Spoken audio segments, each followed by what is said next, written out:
Durante la década de 1960, Estados Unidos fue testigo de un notable aumento en el consumo de drogas recreativas, actividad que comenzó a volverse una práctica recurrente, sobre todo entre los habitantes jóvenes.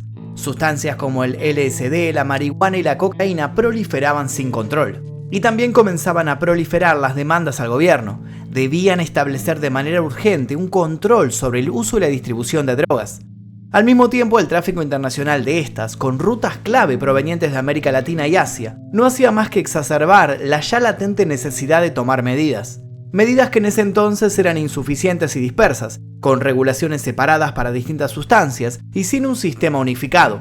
Además, la lucha contra el narcotráfico estaba dividida entre varias agencias, lo que generaba un enfoque descoordinado. Por si esto fuera poco, se sumaba otro gran problema: la creciente crisis de adicción a la heroína entre los soldados de Vietnam. Toda esta significativa problemática social llevó al Congreso de los Estados Unidos a establecer un marco legal más contundente para regular la producción, distribución, posesión, consumo y venta de sustancias específicas. Es así que en 1970 se promulgó la Ley de Sustancias Controladas, que buscaba establecer un sistema de regulación federal uniforme para clasificar las sustancias controladas según su potencial de abuso, utilidad médica y nivel de riesgo. Esto le permitiría al gobierno federal no solo coordinar la lucha contra el narcotráfico a nivel nacional e internacional, sino también contar con más herramientas para combatir el comercio ilegal y prevenir el abuso, prohibiendo ciertas sustancias peligrosas, a la vez que se autorizaba el uso legítimo de medicamentos y sustancias controladas bajo estrictas regulaciones. La responsabilidad del cumplimiento de esta ley fue entonces delegada al Departamento de Justicia de Estados Unidos. Como respuesta directa nacería una agencia que debería encargarse de hacer cumplir estas disposiciones, pero no nos adelantemos. ¿Cómo y por qué nació la DEA? ¿Qué logros obtuvo y en qué controversia se ha visto envuelta a lo largo de los años? ¿Es cierto que la agencia casi provoca la muerte de un inocente estudiante al olvidarlo abandonado en una celda? Para responder estas y otras preguntas deberemos viajar hasta el 1 de julio de 1973, el día que nació la DEA.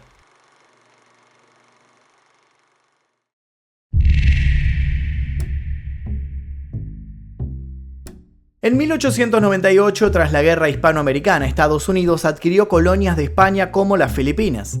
Con ello adquirió también los inconvenientes de su población. En esa época, la adicción al opio representaba un problema significativo entre la población civil filipina. Al poco tiempo, Charles Henry Brent, un obispo y misionero estadounidense, convocó la Comisión Brent para investigar alternativas a un sistema de permisos para adictos al opio.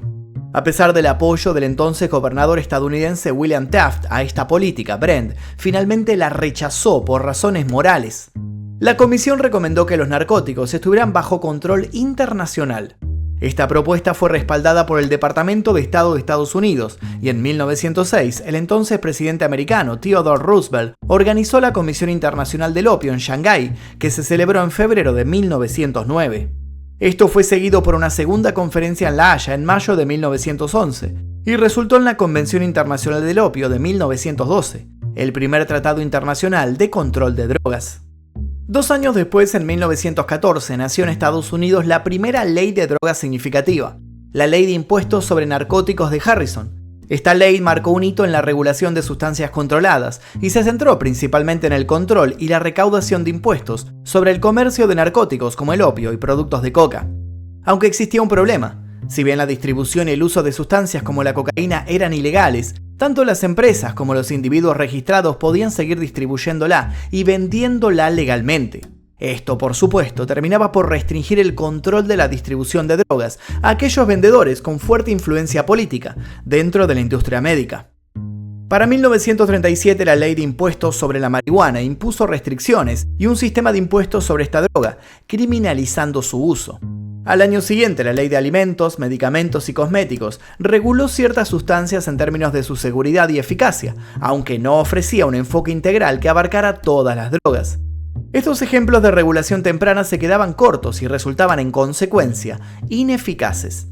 Para el año 1970, la mencionada Ley de Sustancias Controladas se implementó con el objetivo de proporcionar un marco más robusto para la clasificación y regulación de drogas, buscando subsanar así las deficiencias de sus antecesoras. Por fin se comenzaba a vislumbrar un horizonte en el trabajo que el gobierno intentaba llevar a cabo.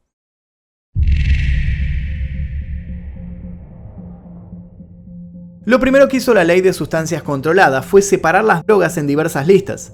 En la lista 1 se encontraban aquellas drogas sin ningún uso médico aceptado, que contaban con el mayor potencial de abuso. Ejemplos de esto eran la heroína, el LSD y el éxtasis. En la lista 2, aquellas que pese a contar con un alto potencial de abuso y provocar dependencia psicológica o física, contaban con usos médicos aceptados bajo supervisión estricta, como la cocaína, la metanfetamina, la morfina y el fentanilo. En la lista 3, los productos químicos o sustancias que contaban con un potencial de abuso moderado abajo, que tenían además un potencial moderado abajo de dependencia psicológica o física, como los esteroides anabólicos, la codeína, la ketamina y cierta dosis controlada de anfetaminas. En la lista 4, aquellas drogas con un potencial de abuso bajo y un uso médico aceptado, capaces de provocar una dependencia limitada. Algunos ejemplos eran el clonazepam, el diazepam y el alprazolam. Por último, en la lista 5, se encontraban aquellas sustancias con el menor potencial de abuso, utilizadas principalmente en medicamentos con el objetivo de tratar síntomas leves. Estos podían ser desde jarabes para la tos que contuvieran codeína en bajas dosis, hasta el conocido antidiarreico llamado loperamida. Hechas estas calificaciones, solo restaba que alguien se encargara de que estas normas ya no se pasaran por alto. Y es así como nuestra historia vuelve al principio.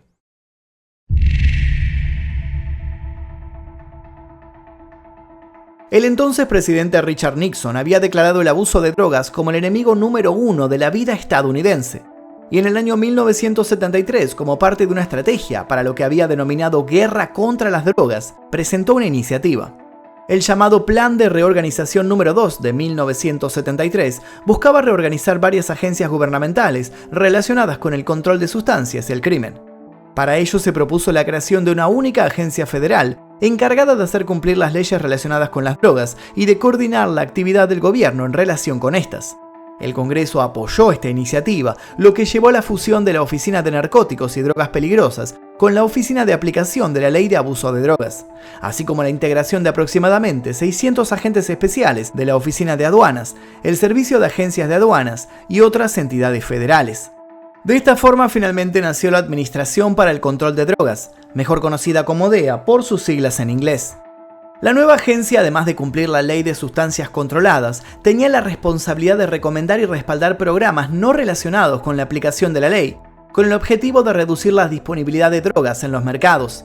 También debía llevar a cabo investigaciones tanto a nivel nacional como internacional para combatir su distribución dentro de Estados Unidos, presentando ante el sistema de justicia penal y civil a aquellas organizaciones y sus miembros involucrados en el cultivo, fabricación o distribución de sustancias destinadas al tráfico ilícito. Lo cierto es que la agencia tuvo varios logros significativos, entre los cuales destacaron principalmente la captura de grandes narcotraficantes como Pablo Escobar en el año 1993. En aquella ocasión, los agentes de la DEA, Steve Murphy y Javier Peña, se tomaron una fotografía que quedaría inmortalizada en la historia. Posaron junto al cuerpo sin vida del criminal asesinado en el techo de la casa, donde se encontraba refugiado. Sin embargo, pese a sus autofestejadas victorias, la agencia también ha sido centro de polémicas. Y es que varios casos de negligencia generaron cuestionamientos sobre sus métodos e incluso en más de una ocasión sus operaciones tuvieron consecuencias en civiles inocentes.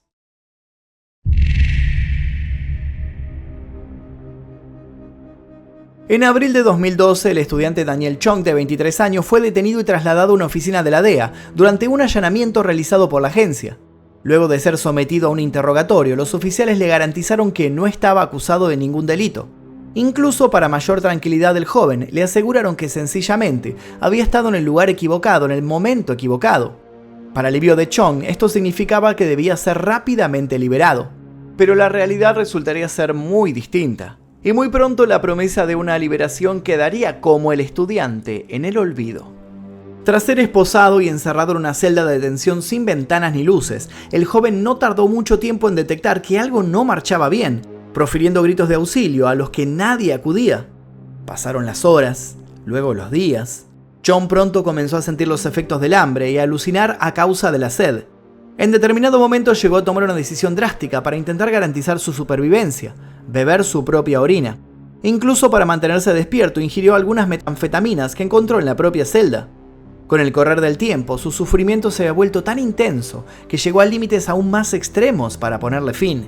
Rompiendo un lente de sus anteojos, escribió la frase "Lo siento mamá" en uno de sus brazos y acto seguido ingirió el vidrio en un desesperado intento por acabar con aquella pesadilla.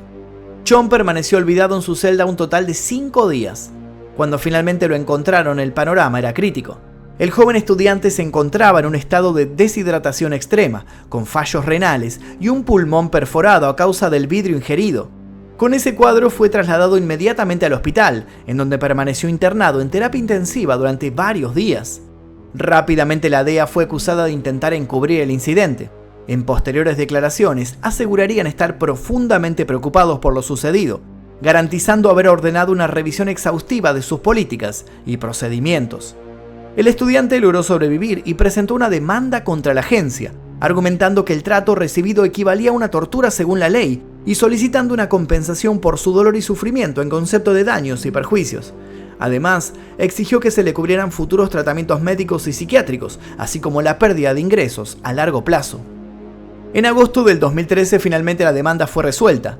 Chong recibió $4.1 millones como resarcimiento por el calvario al que había sido sometido. Para el año 2015, 6 agentes involucrados fueron encontrados culpables. El castigo: cartas de reprimenda, además de suspensiones adicionales de 5 y 7 días sin derecho a sueldo para 2 de ellos. Algo que muchas personas, incluidos legisladores y funcionarios, calificaron como una burla. La DEA, como consecuencia del incidente, afirmó haber implementado estándares nacionales para las detenciones, incluyendo inspecciones diarias y la instalación de cámaras en las celdas. Por desgracia para la agencia, esta controversia no fue una excepción aislada y solo formó parte de un patrón más amplio de críticas y denuncias en su contra.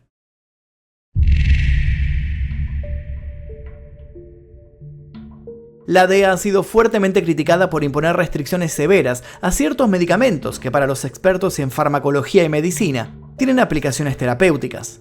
Los críticos sostienen que muchas de estas decisiones están influenciadas por la política sesgada de la guerra contra las drogas en Estados Unidos, lo que ha llevado a que no se reconozcan los beneficios potenciales de estas sustancias. Sin embargo, un argumento en contra de esta crítica asegura que según la Ley de Sustancias Controladas, es el Departamento de Salud y Servicios Humanos quien tiene en verdad la responsabilidad de decidir sobre la clasificación de los medicamentos, y no la DEA.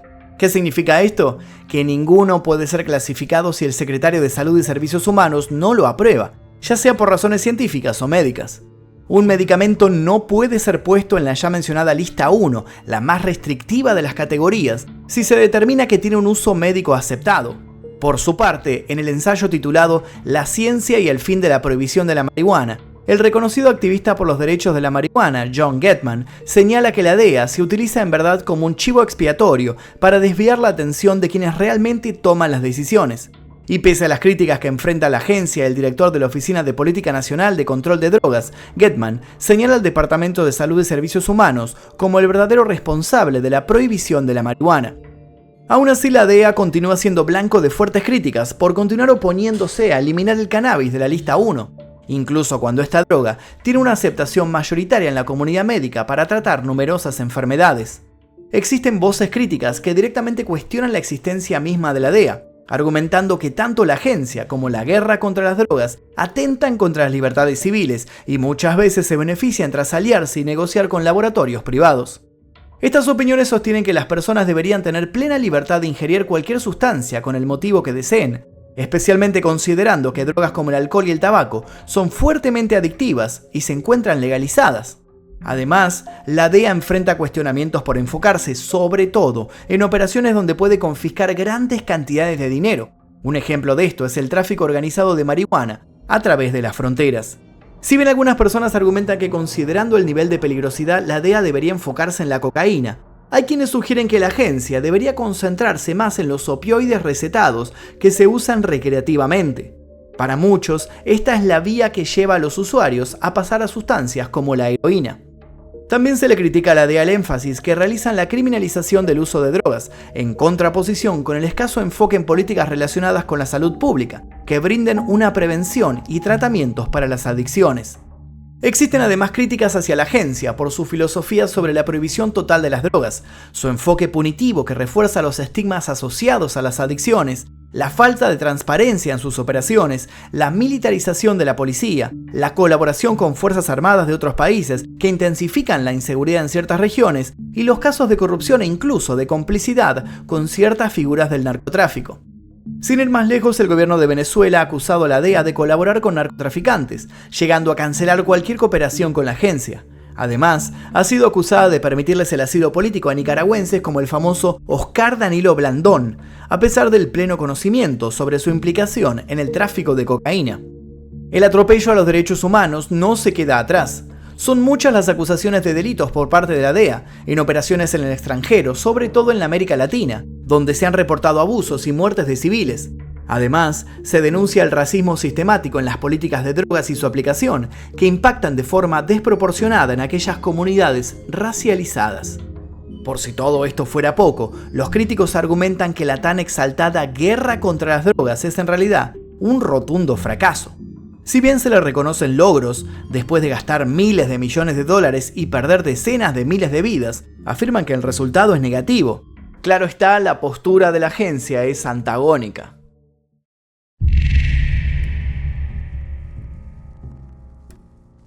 La DEA y otros encargados de políticas de estupefacientes sostienen que la agencia consiguió muchos de sus objetivos y en un aspecto fundamental logró reducir la producción de drogas en ciertos sectores, incautando enormes cargamentos y desarticulando no solo cárteles de narcotráfico, sino también acabando con importantes líderes del crimen organizado como Joaquín El Chapo Guzmán y el ya citado Pablo Escobar. El presupuesto actual destinado a la DEA por el gobierno federal es de más de 3.000 millones de dólares anuales, y la agencia es dirigida por un administrador, quien es nombrado por el presidente de los Estados Unidos y confirmado por el Senado. Este administrador es responsable ante el fiscal general a través del fiscal general adjunto y cuenta con un equipo que incluye un administrador adjunto, un jefe de operaciones, un inspector jefe y 3 administradores auxiliares para las divisiones de apoyo a las operaciones, inteligencia y recursos humanos. La agencia cuenta además con otras 20 divisiones en Estados Unidos, 241 oficinas nacionales y 93 oficinas extranjeras en 69 países, encontrándose la principal ubicada en el condado de Arlington, Virginia, justo enfrente al Pentágono. Emplea además más de 10.000 agentes, investigadores y especialistas. La agencia no considera para el empleo a aquellos candidatos que tengan antecedentes de uso de narcóticos o drogas ilegales, aunque admiten ciertas excepciones si estos confiesan haber consumido marihuana de forma limitada y experimental en su juventud. La evaluación para ciertos puestos incluye una prueba de polígrafo, el dispositivo mejor conocido como el detector de mentiras. Los reclutas aceptados para convertirse en agentes especiales son sometidos a rigurosos entrenamientos de 18 semanas que abarcan el manejo de armas de fuego, seguridad de armas, tiro táctico y toma de decisiones sobre el uso de fuerza letal. Para obtener su graduación, los estudiantes deben alcanzar un promedio académico del 80% en los exámenes, aprobar el de calificación en el manejo de armas, demostrar habilidades de liderazgo y toma de decisiones en escenarios prácticos y completar rigurosas pruebas físicas.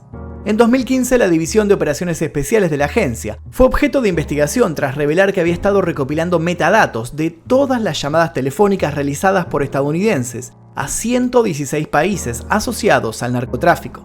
La DEA ha contado también con diversos equipos tácticos especializados, muchos de los cuales fueron disueltos con el correr de los años. En 2016 se creó el Equipo de Respuesta Especial, mejor conocido como SRT, una unidad táctica diseñada para llevar a cabo operaciones de alto riesgo, que requieren habilidades avanzadas y tácticas especializadas. Compuesto por operadores altamente capacitados, el SRT sigue activo en misiones como detenciones de alto riesgo, infiltraciones aéreas, custodia de personas de alto perfil, búsqueda de objetivos y protección de testigos, entre otras. Debido a la naturaleza encubierta de sus operaciones, muchos detalles sobre las actividades y procesos de selección del SRT no se conocen públicamente. En la cultura popular, sus agentes aparecen en famosas películas y series como Licencia para Matar, de la saga de James Bond, Breaking Bad y Bad Boys 2. Al día de la fecha y pese a la historia plagada de críticas y controversias, es innegable que la DEA se erige como una agencia emblemática en los Estados Unidos, que ha tenido un impacto significativo en la política de drogas del país y la lucha contra el narcotráfico. Impacto que debe ser repensado a la luz de los desafíos actuales en torno al consumo de sustancias, para abordar de la manera más efectiva una problemática que siempre fue y continúa siendo de lo más compleja.